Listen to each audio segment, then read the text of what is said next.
Hello, welcome to my demo. My name is Wayne Lam.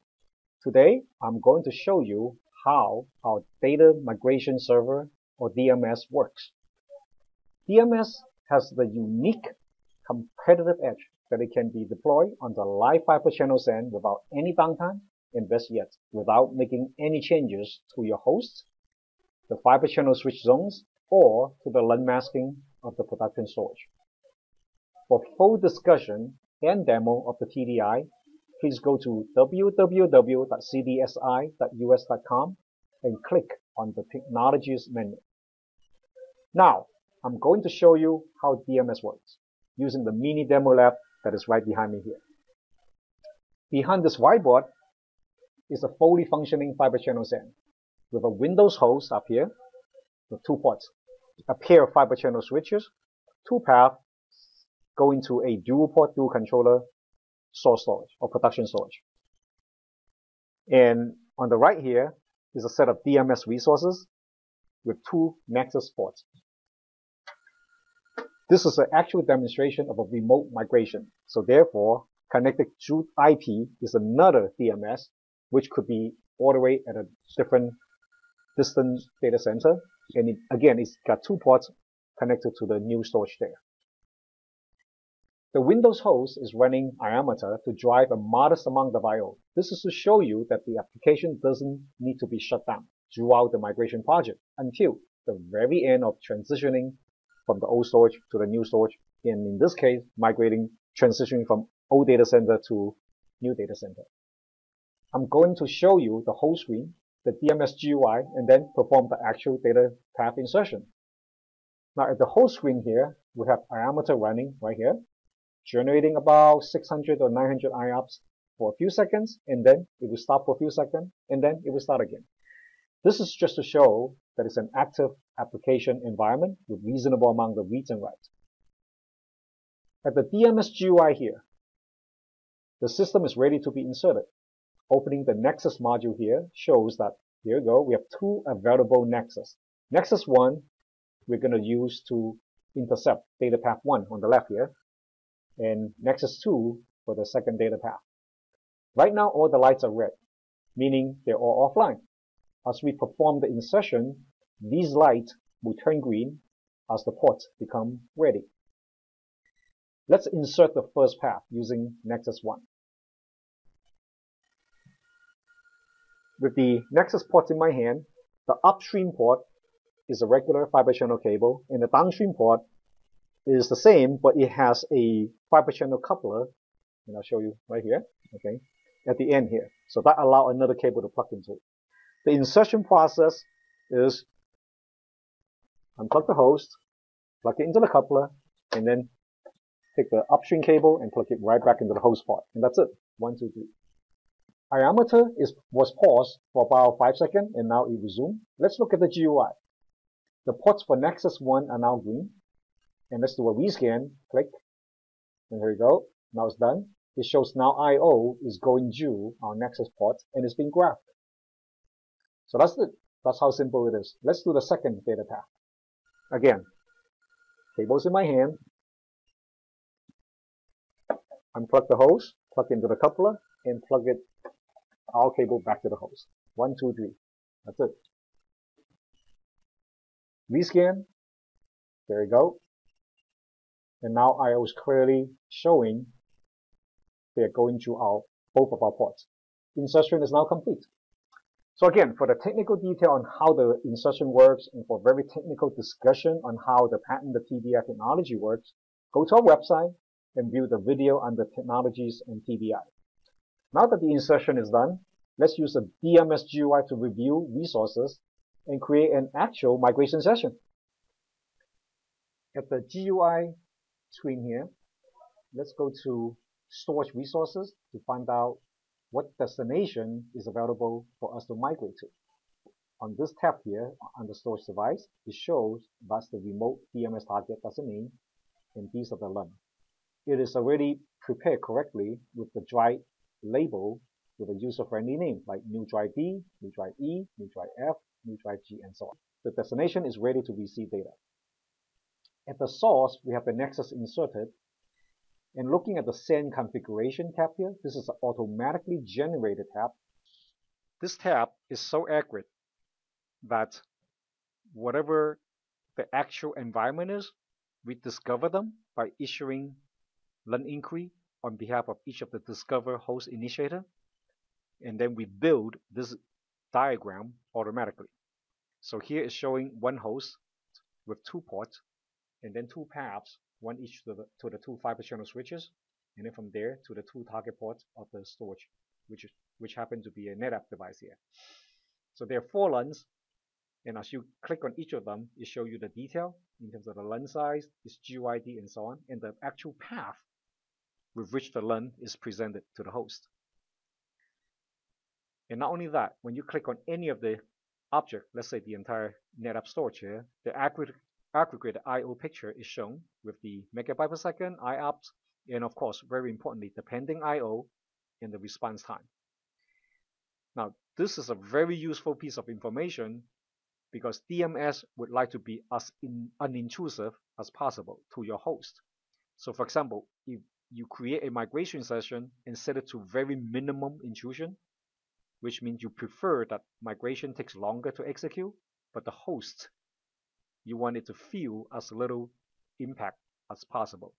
So you would set it to the minimum mode, as we will show you later. We would look at the pending I/O. For example, here, when there's a lot of pending I/O, we will back off. And then when there is no pending I/O or little pending I/O, then we would do the migration. So you will see a lot of yielding and resuming and yielding and resuming. And migration may take a long time. But however, the host is guaranteed to not feel any presence of us in the middle doing the copying of the data. So now what we want to do is to go to the host-centric view or storage-centric view. It doesn't matter since we only have one host and one storage. And let's make sure that the drives are labeled correctly. So here we have labeled as drive D, drive E, drive F, drive G lock. Okay. And the source LUNs have about a gig each. So the destination LUNs, let's review that one more time. Back to the source resource. Got a 2.9, about 3 gig. So we're migrating from a 1 gig LUN to 3 gig LUN. So that should be enough to hold the migration. So let's go to the migration tab and click plus to create a migration session. Let's give it a name. Migrate Data Center. Okay, and the start date and time usually is immediate. We use a generic calendar so that we know what are the holidays. Again, the holiday notion and the weekend notion is for auto throttling to make sure that we will have the correct degree of aggressiveness during migration on different hours of the day and different day of the week, whether it's a holiday or non-holiday and so on. So this way you set up the migration job once, let it go, and you will know when to back off and when to be more aggressive. Consistency group. So we have 4 LUNs. So suppose these are Oracle database LUNs in the Oracle log LUN. Then we want to make sure that it says yes for consistency group so that when we pause the migration and mount those volume for test view or testing of the destination migrated data, they are created from one single moment of time. Auto path retry, yes or no? Enable verification, yes or no? And this is for block level using hash to validate the migrated data without having to involve the source LUN for comparison. Thin disk migration. If the destination disk is thin, by enabling this, we will skip writing off the zeros. So this way, you can actually use migration also to take care of thick to thin transition to new storage. Excellent, excellent feature. Click the next. So here we can have 3 different schedules. One for normal workday, for the daily schedule. And if it's different, then weekend or holiday schedule. And then if it's different, then the day before holiday, for example, December 31st, right? 1 USD, or December 24th, the day before Christmas. So these are special days because the customer says production may be less busy or people go home, right, on a non-24/7 environment, 3 o'clock instead of 5 o'clock on the day before holiday. And on a holiday, nobody works. And then on a work day, it's 9 to 5. If that's the case, we can program hour by hour whether we want to use aggressive, moderate, or minimal. So let's, for argument's sake, right here, we're going to use minimal as the very unintrusive migration uh, strategy here. So by doing that, 0 to 2 4 means that the entire workday, and that's the same for holiday and for the day before holiday, is going to use a minimum, very non-aggressive mode. So we expect to see a lot of pause and go, in yielding to the host traffic. On the next screen, these are the source LUNs, and again, by properly naming each LUN, and we do have an automated script and an import process where you can import a text file that has the user-friendly name and the GUID of each LUN, so we can automatically label them for you. So let's do all 4 LUN by just one click here. Next, we can select migrating to local resource, which means the destination disk is within the same data center and is hooked up to our zone, to our destination fiber channel ports, or we're migrating to a remote resource, which is what we're going to do. And since it's remote migration to TCP/IP over a wide area network, you definitely may want to select encryption and optionally also compression.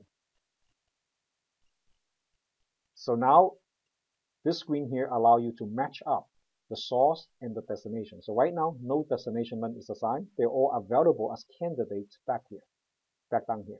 So notice how similar the names are: dry D, new dry D, and so on. So we actually have an automatic suggestion button that when you press, based on the name of your drive, you do a closed fuzzy string search. So for example, dry D, the best match is new dry D. Any human would know, but of course for computer we use fuzzy logic. Dry E map to new dry, and so on. So everything is perfect. So once I'm satisfied with this, I click next. It shows me all the paths, and without going into the detail, this is actually a very balanced usage of all the available paths. So the licensing of DMS is by number of megabytes that are migrated. On the license key, which is a very small quant-size USB device, is a smart device, and in there we have encrypted capacity stored on each key. And as you migrate, it will deduct the amount of megabytes or gigabytes from each for each of the migration session, and that's how we, at the end of the day, do the billing of the license. So here it's going to deduct 3 gigabytes of capacity, and I have to say finish, and I represent that I do have the authority to consume this license. And here we go. Migration session is completed, and it's now copying at an incredible speed of 24 megabytes per second. So keep in mind, we are copying diameter data, which is pretty random actually in this case. And we're going to a 100 base T network, which is, up maximum is about 12 megabytes per second. But most importantly, you're seeing a lot of yielding here. So the average performance is being compromised, and we're yielding because the host is busy. Okay, so here there's a duty cycle tracking. Our duty cycle is only 33%. That means that 1/3 of the time we're migrating, and the other we're waiting for the host to stop writing to the LUN. Okay, so it will stop and go and stop and go. So of course, this is going to be a pretty it will take pretty long. So let me go to the host screen and actually stop diameter. So this way it will no longer yield. There you go, diameter is stopped. So there's no more writing to the production channel. And in a few seconds, the system would start resume writing, copying, and it will no longer pause. And you will see the duty cycle start to increase. So that's basically how it is. The migration rate is about 14 megabytes per second at a compression ratio around 2 to 1 overall. So now it's up because it's higher ratio, it will probably be having a higher migration rate. But whatever the math is, we are now migrating at the best available bandwidth and at the maximum speed and taking full advantage of compression and so on. And it will take a few minutes for this to complete. So now the 4 LUNs are stop copying. That means even though there's further changes from the host, we will no longer write to it. So in fact, the data change will be tracked here.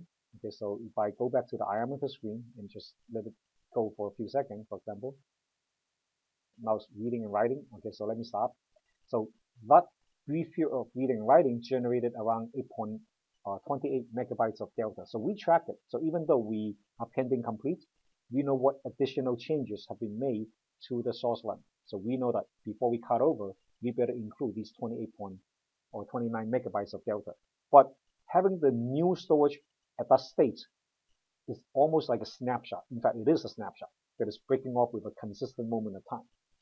So now we can do other things with it. So for example, we can do a len verification, which I will do now. So start len verification. We are reading only from the destination len. Calculate the hash and compare with the hash code that we have stored during the original copying.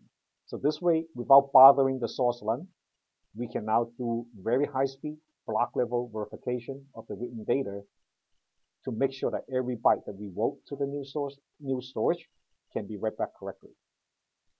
And this can be done local or remote, as what we're doing now. So this is actually through TCP/IP, through a remote command to read back the written data, calculate the hash, and send back the hash for comparison, and do the comparison and send back the result back to the source for the GUI.